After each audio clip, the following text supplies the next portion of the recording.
You're listening to The Other 50%, a herstory of Hollywood. I'm Julie Harris Walker. This is the podcast where I talk to successful women in entertainment and hear their stories. For this episode, I spoke with Dr. Nidhi Gupta. Nidhi is a medical doctor with England's NHS service and a filmmaker. After working in the COVID unit, she contracted COVID herself, and she is still recovering. At the same time, she is a filmmaker and is directing a documentary for which she is currently crowdfunding with the backing of funding platform Greenlit, which will examine the history of pandemics and interviews with scholars, activists, and political figures. You have a few more days to contribute, so go to greenlit.fund/project/start-stop-repeat and chip in. In case you didn't memorize that just now, I'm going to link to it on my website.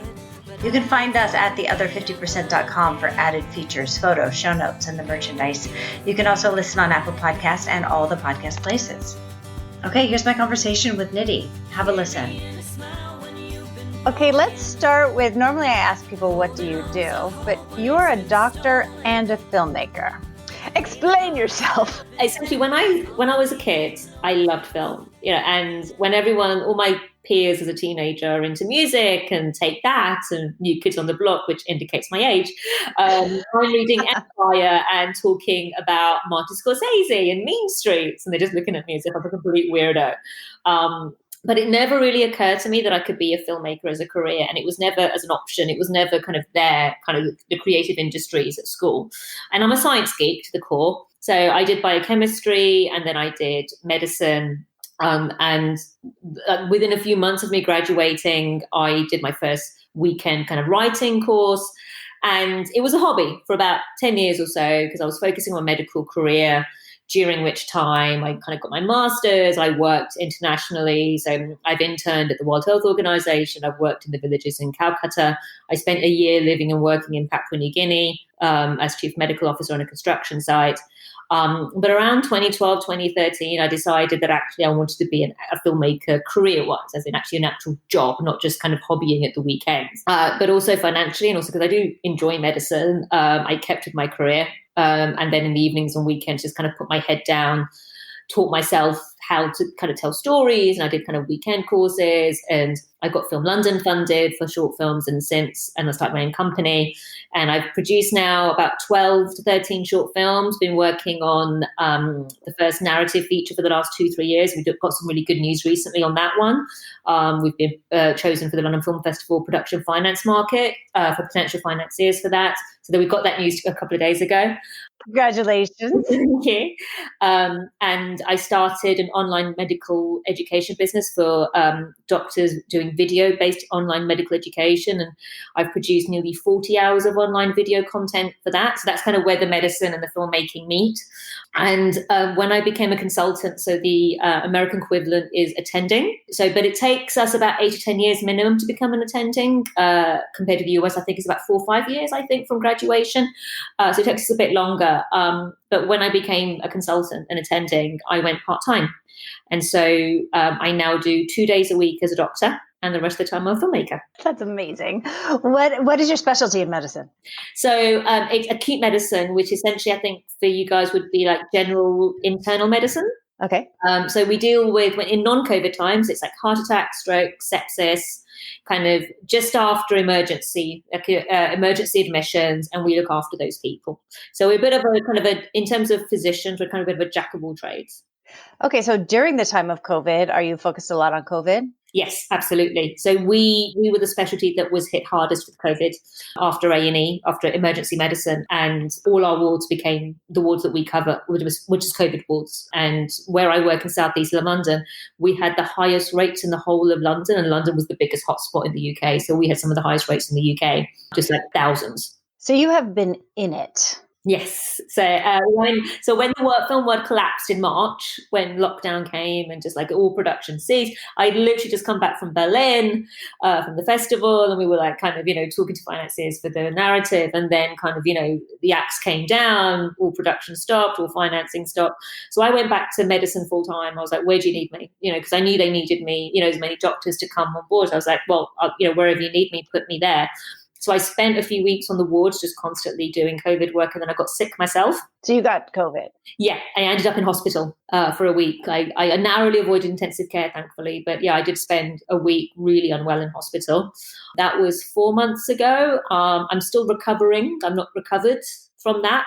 Kind of it's up and down, and things like half my hair's fallen out because of the serious illness, kind of the stress on the body. I'm kind of, the last month I've had severe fatigue, and my exercise tolerance for me has gone down. So I'm having to, because I lost about 6-7 kilos. I'm not a big girl anyway, but 6-7 kilos, I disappeared. So I'm having to build up my muscle mass again and try and build up my exercise tolerance again. So, and just what I call COVID brain, just being a bit mushy brained. Now, can you tell us, because I do have a mostly American audience, and I'm sure you've seen how this is going in America. Can you tell us what it's actually like? So, put it this way. So our experience in the UK is not that dissimilar to the US, in that we have had the highest mortality rates in Europe in the UK. So, we have not been great at all. We've been appalling in this country. And, our only kind of, positive thing is, well, we're not America. I was like, well, that's not a great thing. Literally, that's our bar. You're welcome. It's the only thing that makes us feel better as a country. And it's like, that's not a good position to be in, man. No. Oh, man. My symptoms that I got, so I had persistent fever around about 39, 40 degrees, and the paracetamol just barely touched it for half an hour. I didn't sleep for 2.5 weeks. I was really breathless. Every time I physically moved, even a couple of steps, my heart rate went like 100, 130, 140. And the night before I got admitted to hospital, I got woken up in the middle of the night and my heart was pounding out my chest, and my heart rate was like 170, 160, 170. Yeah. It was just, I could feel it just like it was coming out of my chest. And so the main thing was severe fatigue. I had severe fatigue just because my heart was just, because you're in what is called a catabolic state. So your body's just using energy just to keep alive. And I couldn't eat properly. So I didn't eat properly for 2 weeks. So all my fat stores and energy stores and protein just disappeared because the body's just trying to keep alive. And so what I've been doing is having to recover from that. I was very dehydrated. So when I came out of hospital, because we have found when patients get really bad with COVID, you can't. So normally with infections, we would give lots of fluid to help support the body. But what we found is that if we give too much body, we can make people worse with COVID. So why is that? What part gets worse? One of the severe kind of extreme ends of people going to intensive care with COVID is something called acute respiratory distress syndrome, ARDS. And it's basically when the lungs just stop working from the inflammation and the infection response. And giving too much fluid makes that worse. It can exacerbate it and can precipitate it. So it means that you're dehydrated, but if I give you too much fluid, I can make things worse. So we've not been giving people too much fluid, but it means that when I came out of hospital, I had a major deficit of fluid in my body. And I was having to drink something like 3 to 4 liters a day for 2 to 3 weeks when I got out of hospital, just to compensate and get back my hydration. And you can't drink that much water. You just can't drink much water. So I was finding kind of different kind of tea things to drink, like fresh ginger tea and mint and lime, and just to get fluid into me. I was waking up in the morning and my pulse was 130, 140. After a shower, I would have to sit for half an hour because I couldn't move after that. I was very lucky. A very, very close good friend of mine, she stayed with me for a week after I came out of hospital to nurse me, because I didn't want to expose my parents or anyone else, because my parents are at high risk. So she slept on a futon on my floor, in my lounge, and looked after me. And just, that's a good friend. It's a very, very good friend, to help nurse me back, just because I was struggling to just even walk across a room, kind of because of the fatigue. But other symptoms people get are things like diarrhea, they've been getting nausea and vomiting, whole over body rash, multi-organ failure, muscle pains and aches everywhere. So just the spectrum of disease is so wide. And when we started seeing patients in February, March, we were learning with each patient, because this disease is less than a year old. Yeah. If you think about what we know about other diseases, it's taken decades for us to learn about other diseases. So in a disease less than 12 months old, we're just learning with every patient. with every new patient that comes in the door, you're like, oh, okay. Oh, so that's a symptom. Oh, that is what happens. That's a possibility. So what we're finding is in the UK is that so we're getting localized outbreaks as lockdown is eased, but not really in London because we locked down too late in London. They said that if we'd locked down 1 week early, we could have saved 10,000 lives. Oh, my word. If we had just locked down 1 week earlier, that's the prediction. We could have saved that many thousands of lives. And it's a wide spectrum of disease. And, I would be sending 80-year-old white people home and admitting a 55-year-old black man to intensive care. It just, we would, especially in the March, April, it's peak. And I got infected in March, April, and I ended up going to hospital. So then I was off for a month. But kind of just, we knew in March from our experience where I work in Southeast London, okay, Black and Asians get it worse. They're getting it younger and they're going to intensive care and they're getting it worse. Whereas, white people are not getting it as much, or if they're getting it as bad, they're not going to intensive care as much compared to, my Black and Asian patients. But it's taken the government 4 months to then go, oh, by the way, Black and Asians get it worse. We know that. Yeah. So have you been able to go back to work yet? Yeah. It's August that we're talking. I went back to work 2 weeks after I came out of hospital, which is probably a bit too early.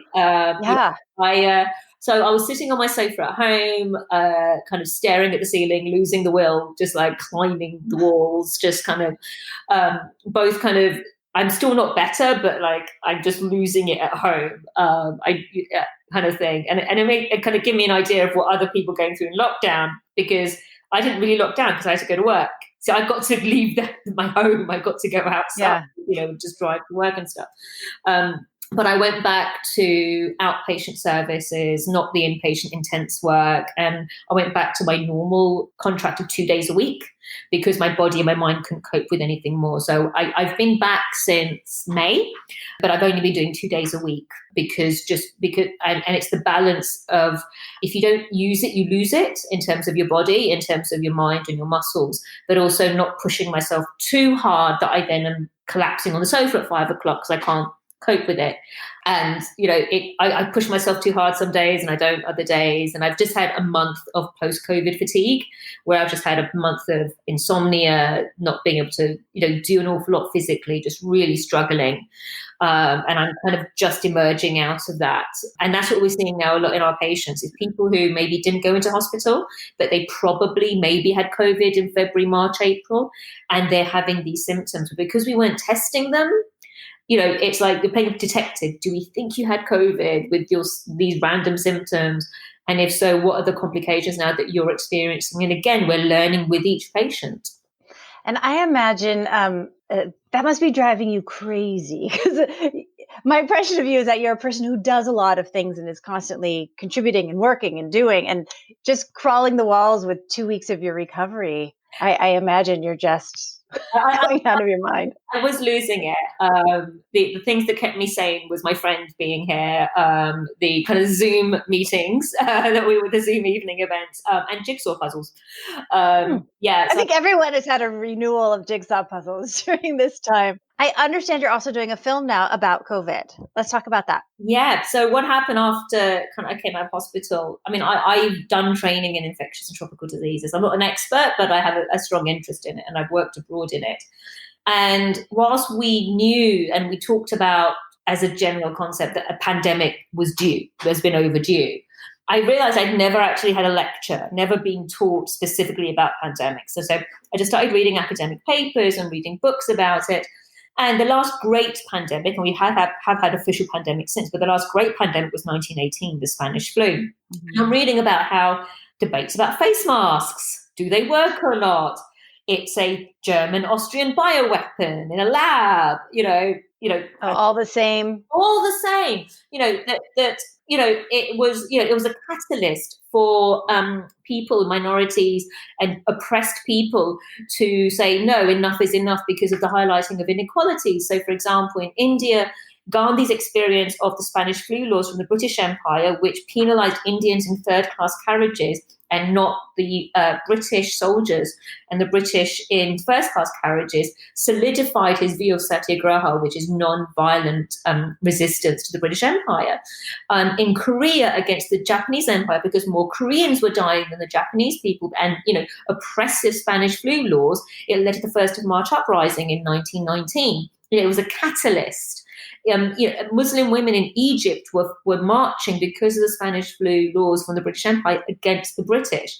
And then if you look, what's happened recently with the Black Lives Matter protests, these have been pre-existing issues, but the pandemic has been a catalyst. It's highlighted these inequalities, and people go, no, enough is enough. We actually want real world change, not tokenism, not, oh, now is not the time.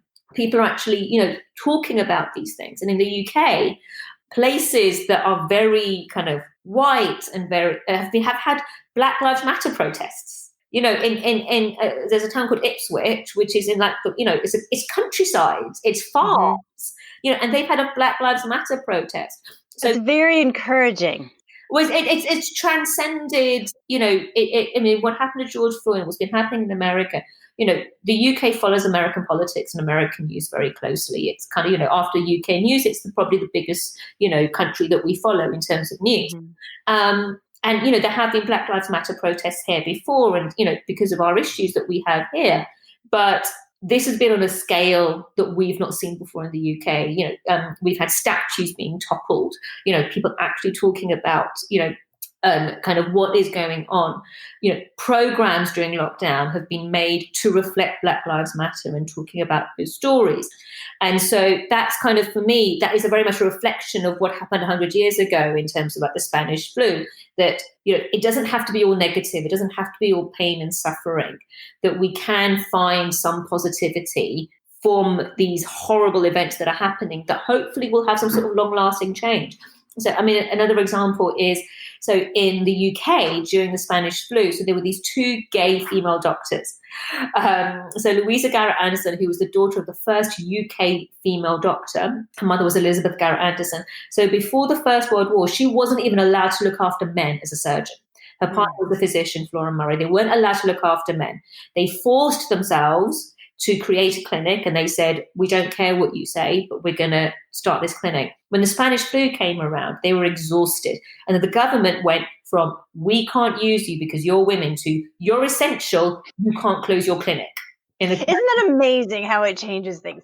Because I've been thinking about why has this caused all this uprising? Because all these things were here, and it's something about the life and death of it all that makes everything else matter so much more. Absolutely. And I think it's also because we're not being distracted by our everyday, by kind of going out for meals and cinema and theatre and, the Kardashians. It doesn't feel important anymore, or not as important as, I've got to put food on my table. I've got to make sure we've got enough money in the bank that we can look after. I've got to educate my kids. I've got, it's, footballers, soccer players, they earn $20 million a year kind of thing.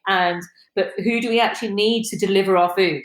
Right. Who's going to pick the food in the fields? Who's going to keep the lights on? Who's going to keep the water running? Nurse, who's going to look after me when I'm unwell? Those are the essential workers. Those are the people that keep the country running, and yet they are treated appallingly.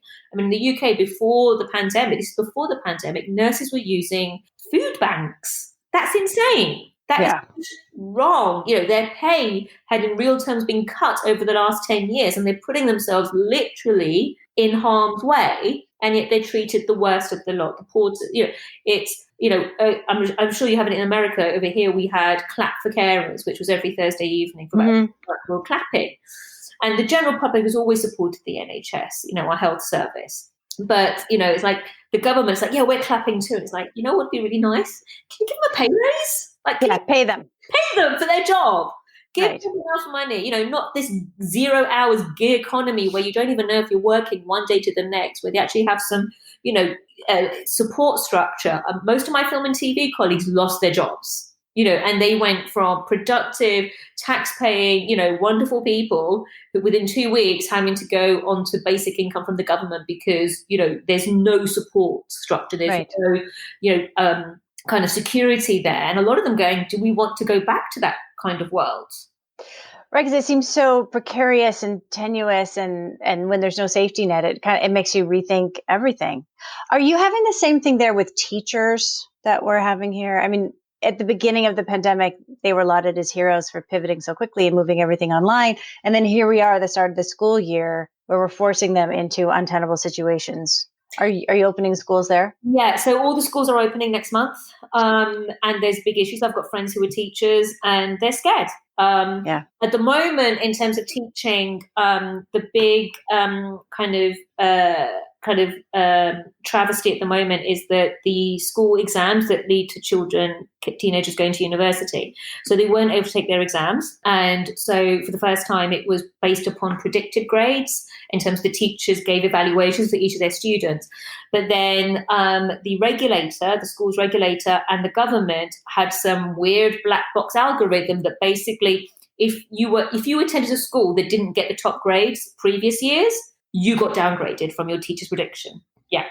And so basically, if you live in a poor area that has a school that doesn't perform, as well as, the highest performing, leafy suburban, middle class areas, you got penalized for being poor. And that this morning literally got turned around. Because for the last 2 weeks, all these 18-year-olds have basically been told you're poor, so you don't get to go to university. No matter how hard they worked. No matter how hard they work, no matter how, what their teachers said, look, we think this kid is this particular level. Oh, but because your school doesn't normally get lots of A's, so we're going to downgrade you.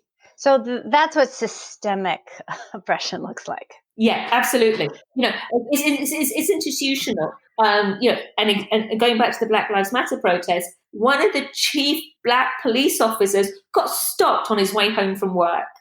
That sounds right. That sounds familiar. Yeah, exactly. These are systemically, these are systemic issues. And, before it would have just been a footnote. Okay, yeah, but no, this is part of a wider problem. Yeah. And we had the tragic murder of Stephen Lawrence. Gosh, it must be 20 years ago now. God, I can't believe it's been that long. A teenager, just literally standing at a bus stop, and he was murdered by a bunch of racist teenagers. And they've never prosecuted his murderers. They've never caught them. But his parents never stopped fighting. They've never stopped fighting to this day. And a major review found the term that we use is institutional racism. That's the term they coined, which is when the whole system is geared against you. It's not one person, it's not one department, the whole system. And, there was this kind of lot of backslapping of we've turned this, we're going to turn it around. And what the pandemic has done is gone, actually, we didn't do as well as we thought we had done. Right. It seems to have revealed every ill of society, put it on the table for us to re-examine. I mean, that's the blessing and also exhausting. Yeah, that's where the film comes from. And that's where Start Stop Repeat comes from, which is because I was reading about all these previous pandemics. I mean, social distancing comes from plague, 500-year-old methods, plague times. Why is it we're not learning from this? Why are we not learning from our own history? And all of this information and research and data, it's not this last few months. This is from decades ago. There's a brilliant quote, I'm going to misquote him, from a Spanish flu survivor in Louisiana in 1974. So 10 years after the Civil Rights Act in America. And I'm quoting his words, not mine, but he's saying if white and colored folks had the same level of cooperation that they did in the Spanish flu, the world would be better. And he's saying that in 1974. Yeah, that just kind of blows my mind that we're not learning from our own mistakes. And the thing is, the only difference between 100 years ago and now is the internet. That's the only difference. We have the internet. Right. For better or for worse. Are you having the same kind of political divide about how we handle the pandemic? Are you having the same conflict about masks and things that we are here? No. So we have a bit of a it's quite funny with my American friends, kind of, because we talk about kind of, you've got the Republicans and the Democrats, but if you look at our political kind of divide, it's more towards the, like our Tories, our conservatives are less Republican and probably more towards the kind of the Democratic, the right wing of the Democratic Party. But what our main political issues that we have is our Prime Minister got COVID. He ended up in hospital. He went to intensive care.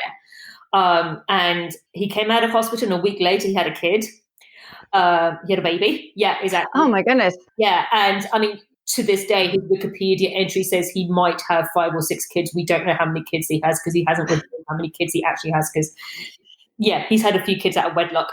So all will be revealed in due time. Yeah, we've had his major right-hand man, who's not a politician, Dominic Cummings, broke lockdown in the height of the pandemic when he got symptomatic himself, and that destroyed a lot of the trust and a lot of the kind of the faith that people had, because we were obeying lockdown. People were obeying lockdown, and then Dominic Cummings decided when he had COVID to drive, 250 miles to go spend time with his parents, which you weren't supposed to do, and that broke a lot of people's trust.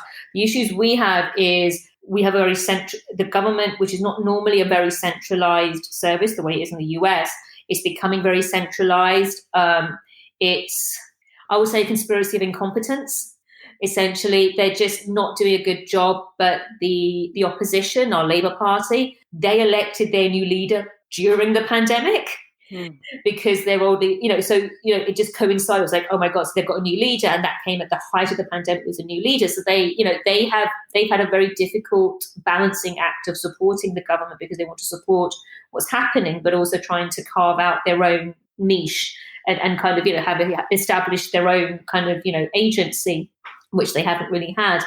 So at the moment, like I said, it's the fact that kids can't even get their A-level results to be able to go to university properly. It's schools restarting next month. It's the fact that we're having local lockdowns because with the opening up of the economy, smaller cities and areas are having outbreaks. And so they're locally locking down there.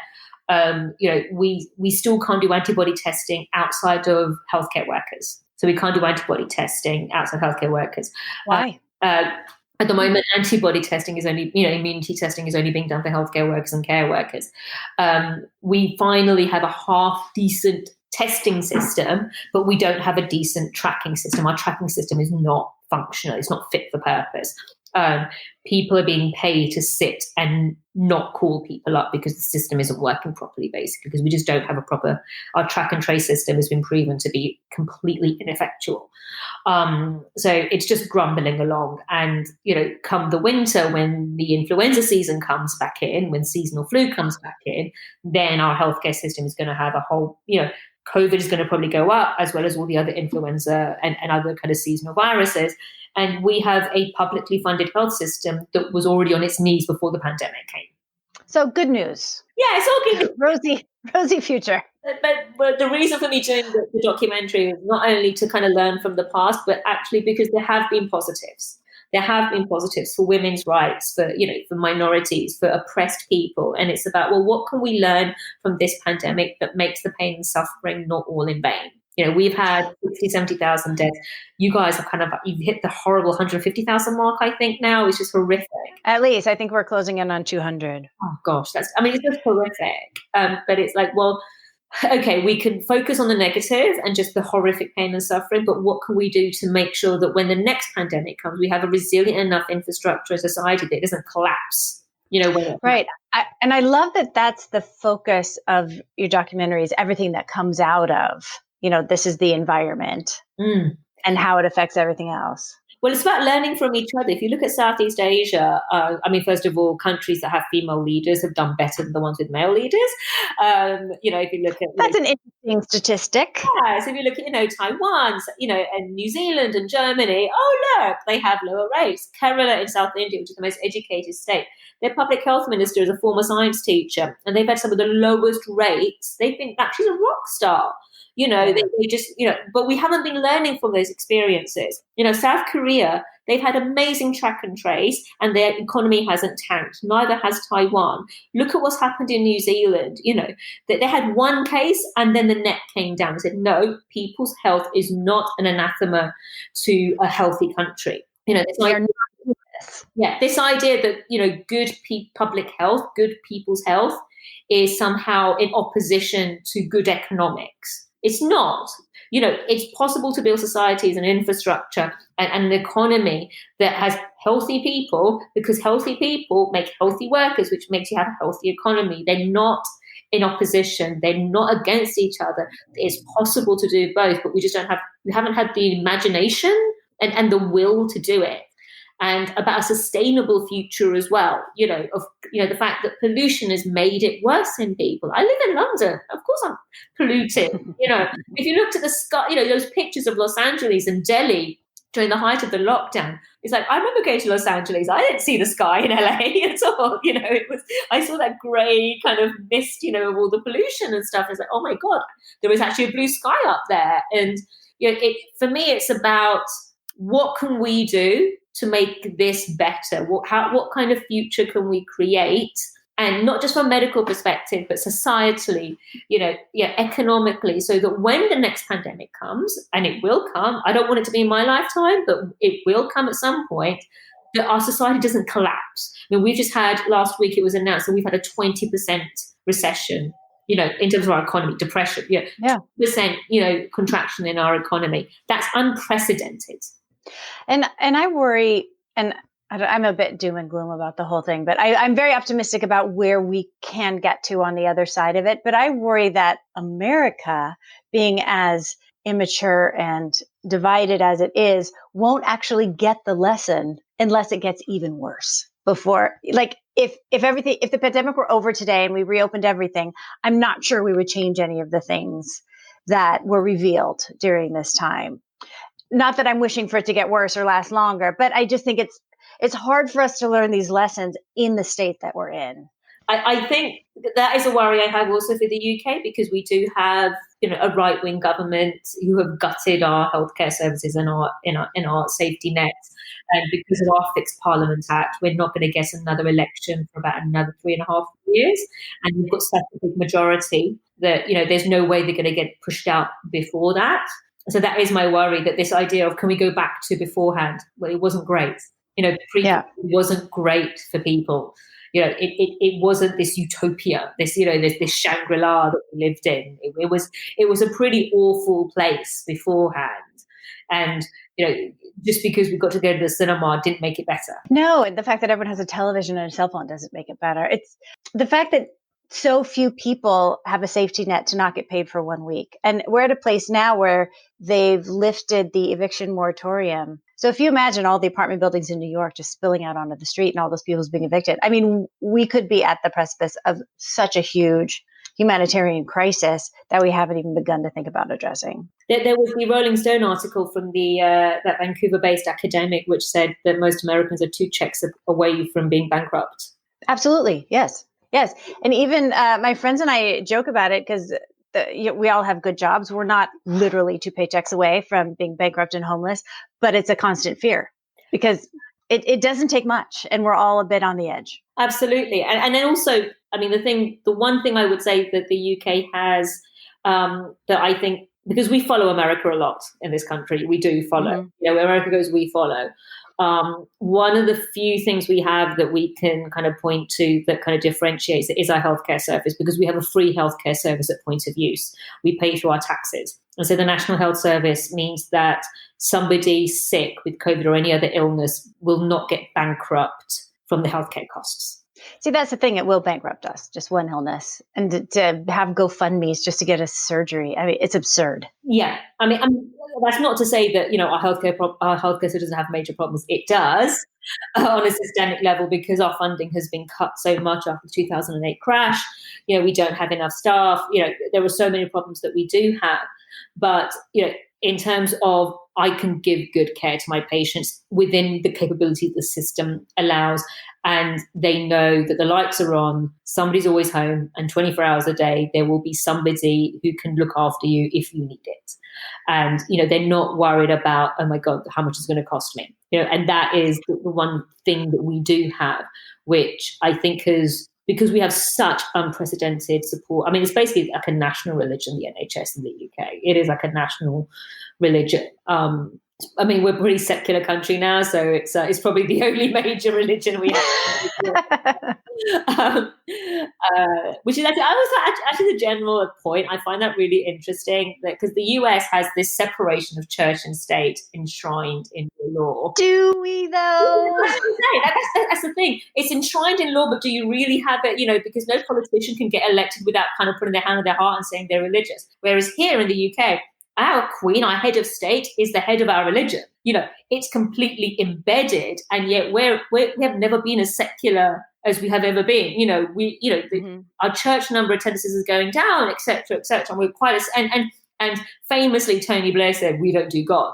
The politicians run away from religion in this country, even though it's completely, it's integrated. It's completely part and parcel of our political system is religion, because our head of state is the head of the Church of England.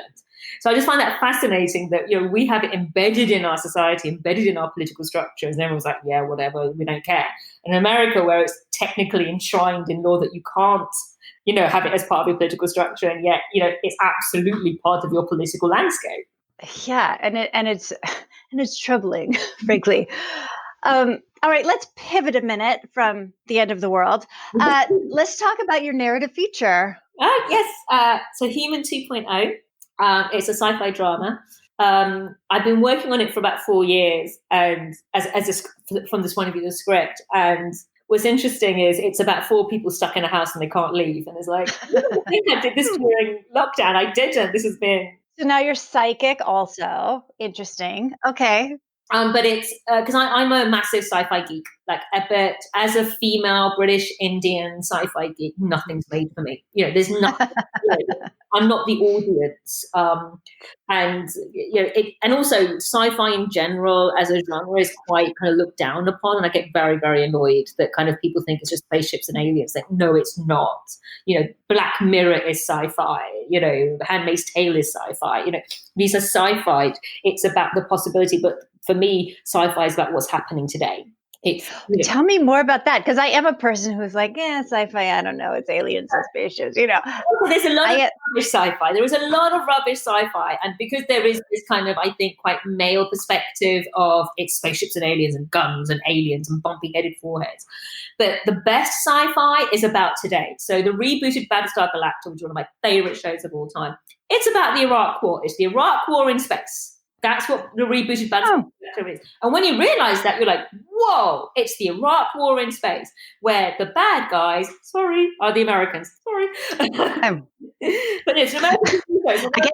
I can't defend it. It's an American TV show, but it's about the Iraq War in space. If you look at The Handmaid's Tale, that's sci-fi. It's about a lack of science. It's about what happens when you stop looking at evidence, when you stop science and you stop questioning and you stop exploring the world, and you become into. That's what The Handmaid's Tale. And you let religion take over. Exactly, because it's about today.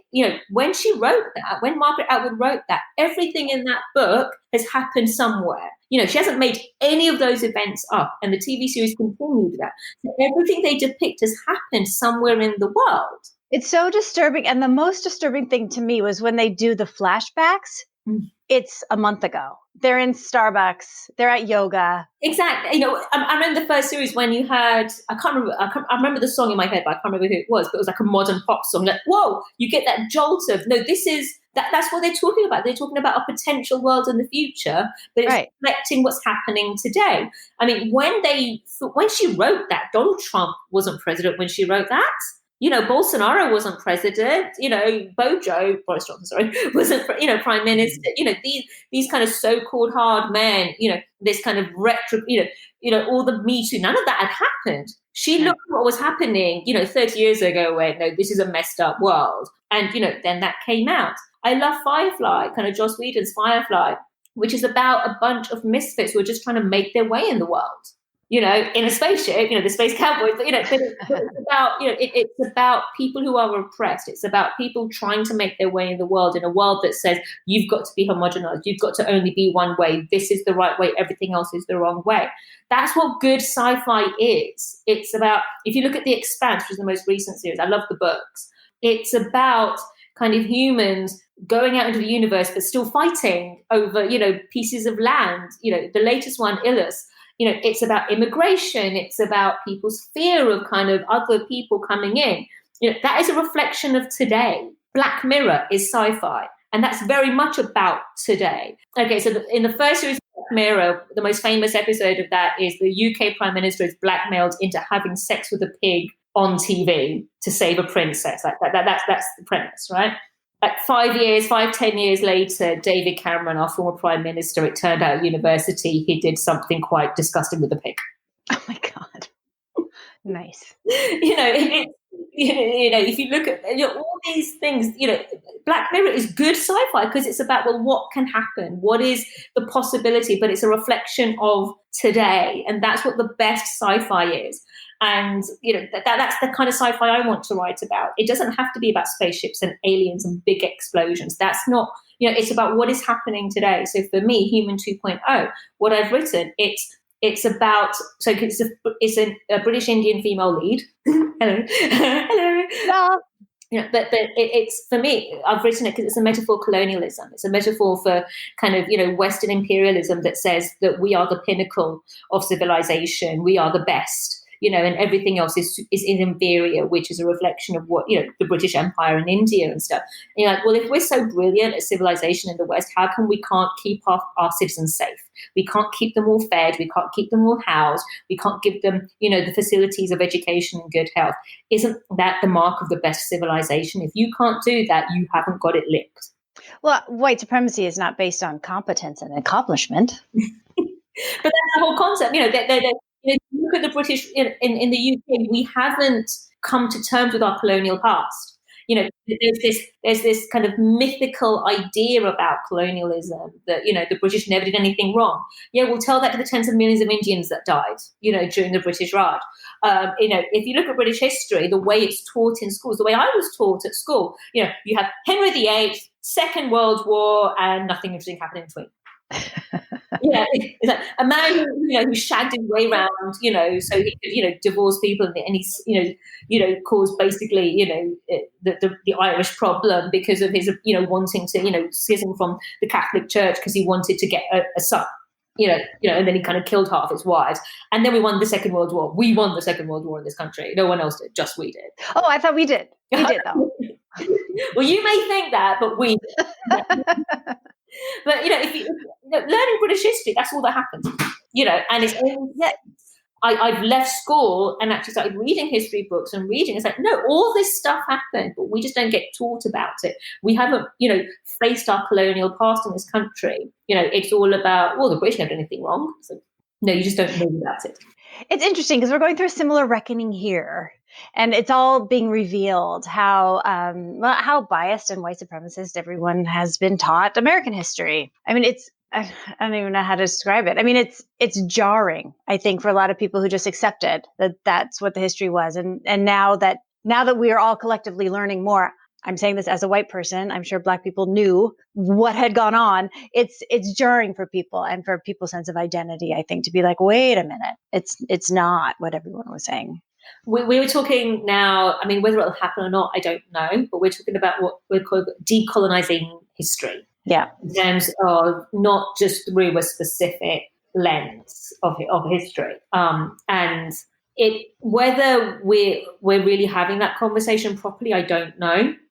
Because if you look at Brexit, Brexit was all Second World War, gung-ho British lit-spirit rhetoric. It was, we need to go back to our, let's take back control, to this halcyon, non-existent past that somehow existed. If you look at Bristol, which is a major city in the southwest, that was built by slaves. There's a major slave trader statue, and that was brought down. And it was, no, we need to keep them up to talk about it. Well, you're not talking about it. You're not talking about it. Only when they brought it down, did the protesters, did you start talking about it? So do I agree with violence? No, but, they brought down a statue and now you're talking about it. Right. Yes. And Cecil B. Rhodes, who, was a white colonialist who kind of, Zimbabwe was named after him, because it used to be Rhodesia.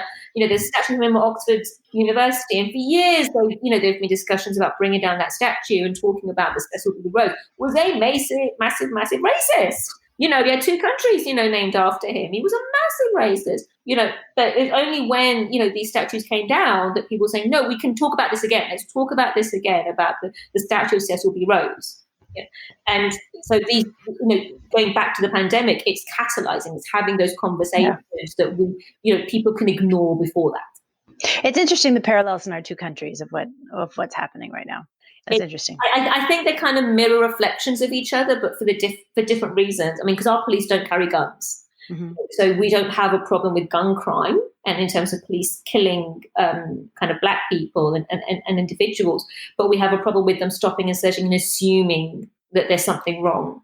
I mean, one of the things I've been able to get back to writing kind of in the last kind of few weeks, I've actually been able to be in the headspace to, start writing again, is because I've been working kind of on a TV series about werewolves, because I love my sci-fi drama and kind of the fantasy and stuff. But the werewolf is a Black man. The guy who becomes a werewolf is a Black man. So a bit like, when Get Out, when I remember that scene at the end when the police car arrives and it was like, oh my God, with a horror film with a pretty young white girl, you're like, yay! Hey, you're like, oh my God, I'm going to get killed. Flips it on his head. And then, by having a werewolf who, when he's a human being, is a Black man, suddenly you can turn into a beast, you're a danger. It's no longer, a cutesy, mournful kind of teenager, just going through teenage acts. It has all of this other connotations and subtext with society and about how that functions. And, that's something that, just flipping it on its head, to me is really interesting. And it really solidified me from Get Out, that last scene, because that scene has just stayed with me of just how, just by changing that one little aspect, you suddenly get this whole other world. Yeah. Now let's talk about you as a filmmaker. So you're a writer. Do you also direct, produce, do any of the other parts? So I'm a writer and a producer primarily. Okay. And I made the cardinal mistake of saying I'm never going to be a director. And then this documentary came along and I was like, what were you thinking? Yeah, I know. Well, so in terms of as a writer and a producer, I've produced nearly 40 hours of online video content for medical education business. I've written about 6-7 short films, and I've been working on the features and the series. But in terms of as a director, this story found me. I wasn't looking for it. I wasn't like, I want to be a director at all. I said I'm never going to be a director. But then this story just came to me, and I'm compelled to make it. Like, I don't care how I make this, but I will make this film, because for me, it's there. It has to be made. And I'm just kind of like almost just like a channel, I'm like some sort of avatar or something that's just kind of, through which it's being made. For me, it doesn't feel like it's part of me in terms of I am the driving force for it, but, it's working through me to kind of make this. I feel really compelled to make this film. And as a director, kind of my influences are people like Ava DuVernay's work of 13th, Adam Curtis's work of hypernormalization and Bitter Lake. Those are my kind of inspirations. I mean, Ava DuVernay to me is like just the god of, and also Martin Scorsese's kind of documentary work over the years. Kind of, every now and again, I'm like, oh my God, he's done another one. Time for all this. That's great. That's you're talking like an artist now. Okay. I do sometimes lapse into it. I do sometimes kind of go into it from the academic anger. I kind of, sometimes remind people that I am a creative as well. You have a very balanced left and right brain, I will say. What advice do you have for women coming up behind you? Well, actually, I do mentor some emerging female student filmmakers. I've been mentoring them for a few years now. So I'm really passionate about supporting women and minority women especially. Although actually, can I just say, I should say this, I get really annoyed if I say the word minority and that's used, because I'm like, wait, I'm Indian, so we're like 1/7 of the planet. Yeah. And a woman, so I'm 51%. How am I minority? Exactly. I'm a minority. I'm like 51% of the planet, and there's freaking Indians everywhere. There's like 1.5 billion of us around the world. In retrospect, the word minority was probably a mistake when talking about women and people of color. It does my head in. But in terms of what I tell my kind of the people that I mentor, these young women, is there's no defined path.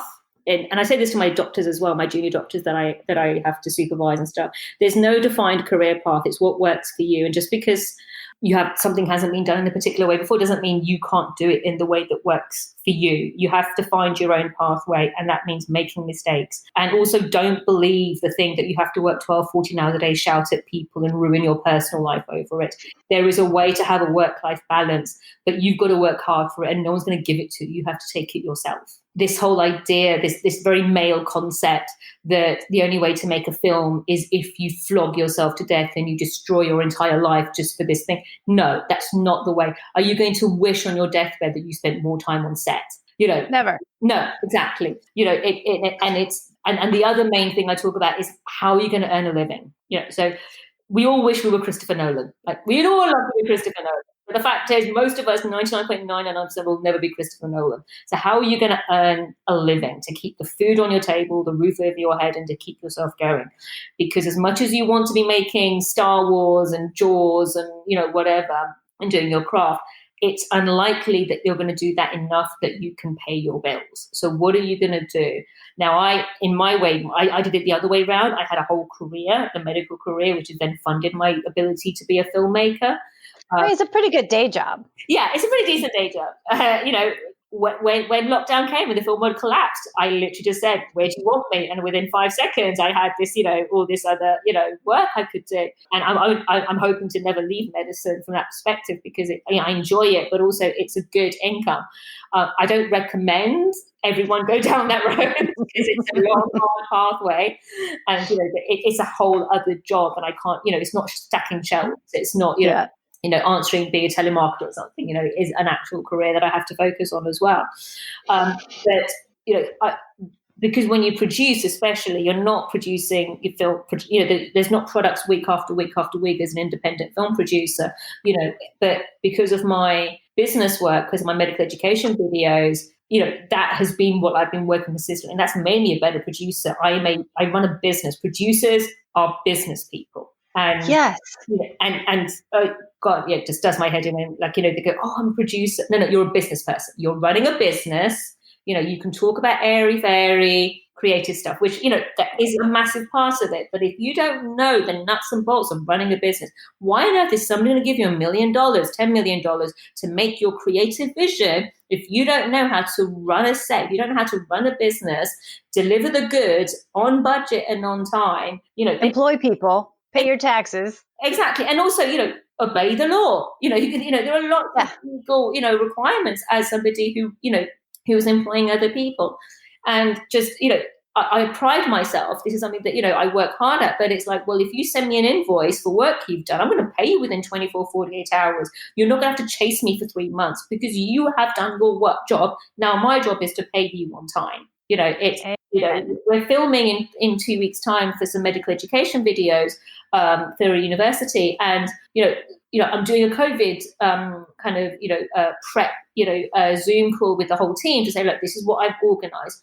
And I had one of the camera ops saying he's had to say no to previous work recently because they hadn't had anything for COVID. I'm like, it's just insane. Come on, present people properly. You can't do that and put people at risk and then expect them to come and work for you. No, what all the studios are saying right now, or the people inside of studios in calls are saying, we don't want to be the studio that kills fill in the blank, national treasure actor. Yeah, exactly. But I think that extends to everyone. It's treating people properly. I don't want to be working 10 o'clock at night. I don't want to be doing that. I want to finish at 6 o'clock. I want to go home. I want to have my meal. I want to see my friends. I want to have my life. Because also that's going to make me better the next day. I'm more creative the next day rather than a zombie, just, go, what's going on? And I've done 12, 13-hour night shifts. I did that for many years as a doctor. I know I know the pain of that.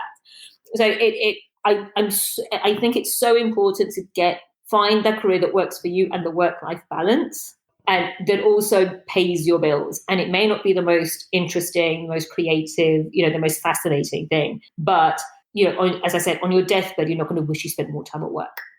It's very similar to what Elizabeth Gilbert wrote in her book, Big Magic, where she talks about the journey of the artist. And one of her big chapters is don't expect your art to support your life until it actually can, because you're putting too much pressure on your art, and then that will suffocate it. Absolutely. And it's to be in a proper creative space, to actually let your mind go and be in that creative space, you can't be constantly worrying about your bills. Right. Because you can add the layer of desperation onto your creative process. You're not going to be at your best, and you're not going to show yourself in your best light. Now that, everyone suffers from that. Most people, you're going to have times in your life that you're going to be worried about your bills. You're going to be worried about family. You're going to be worried about this, that, and the other. And if you are always working to extremes of stress, in your work, then you're not going to be able to cope with all of those other things. One of the main reasons I became a filmmaker is because I always say there's an art to medicine, but there's no art in medicine. And for me, film is my method of expressing my creative side. But also after 2 days of sitting on my computer, I don't want to go to the hospital. I want to go there because I get to do something else a bit different. I come back and I feel fresher and I just have more ideas because my brain's been doing something else. It's important. Okay, how can people reach you? So in terms of, we're doing a crowdfunding campaign for the documentary because it's non-profit. So any profits we make will go to food bank charities. And that includes donations. So that's on greenlit.fund and start, stop, repeat. I'm on Twitter at Busy Doctor. My company's called Busy Doctor Films. One of the key things about the film, the documentary, is that it's part of this conversation about what world we want to come out of. What do we want for the future? And it's really important for me and the whole team that was involved that we're not doing it in isolation. We're not kind of just working away and go, look, here's our film. Thank you very much. Goodbye. No, this is part of a conversation. We want to be part of this greater purpose that, this community of people, society who are saying, no, what can we do? And so that's why we're doing part of it as crowdfunding, on the way to getting the commission, because, to get more people involved means that hopefully more people will be part of that positive conversation. I love it. What did I not ask you that I should have asked you? What I would say just as an extra is I know a lot of people are struggling financially, and so they can't donate. So if they can get the word out, that would be great. But also we're asking for those who can, even if you're going to donate kind of the price of a coffee. Great. That would be great because it be part of a bigger solution, be part of a bigger group of people. And, we all have our part to play, but we can't do it individually. We need to be working together. Thank you so much. Thank you. You've been listening to The Other 50%, A History of Hollywood. I'm Julie Harris-Walker. I'd like to thank Dr. Nidhi Gupta for sharing her story. And special thanks to Jay Rowe, Danny Rosner, and Allison McQuaid for the music. Please find us on your favorite podcast provider and leave a review. And of course, on our website, theother50%.com, all spelled out, for added features, bios of our guests, and the merch. You can also follow us on all the social media platforms. Thanks for listening, and I'll see you next time.